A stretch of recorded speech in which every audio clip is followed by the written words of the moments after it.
أما بعد فقد قال الله تبارك وتعالى في كلامه المجيد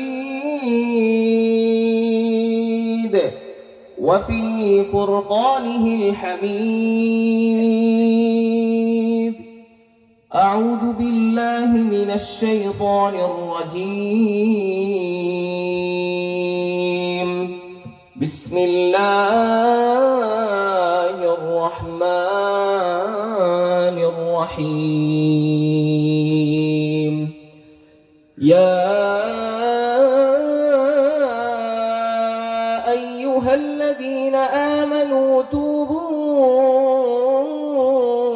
إلى الله توبة نصوحا عسى ربكم أن يكفر عنكم سيئاتكم ويدخلكم جنات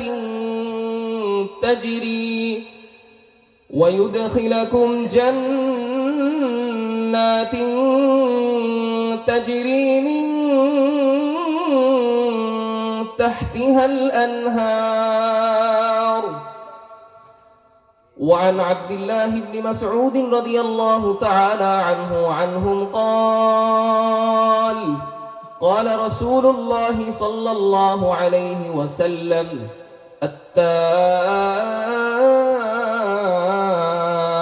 من الذنب كمن لا ذنب له. التائب من الذنب كمن لا ذنب له। যারা গুনাহ থেকে আল্লাহর কাছে তওবা করে, কি করে বলেন? আল্লাহর কাছে তওবা করে। তওবার অর্থ আমরা কি জেনেছিলাম?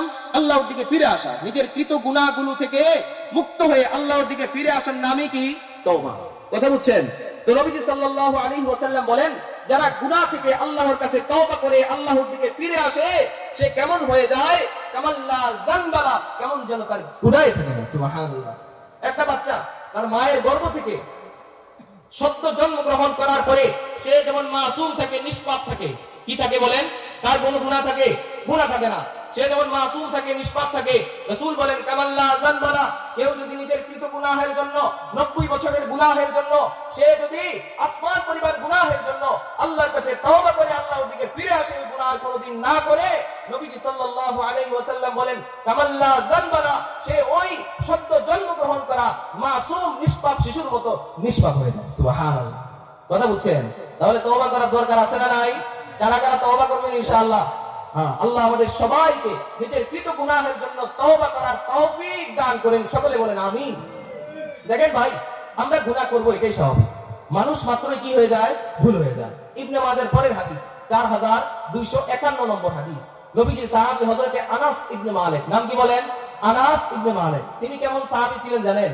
হযরত আনাস ইবনে মালিক রাদিয়াল্লাহু তাআলা আনহু বলেন, খাদামতুন নবিয়্য সাল্লাল্লাহু আলাইহি ওয়াসাল্লাম 10 সিনিন, আমি নবীজির খেদমত করেছি 10 বছর। কয় বছর?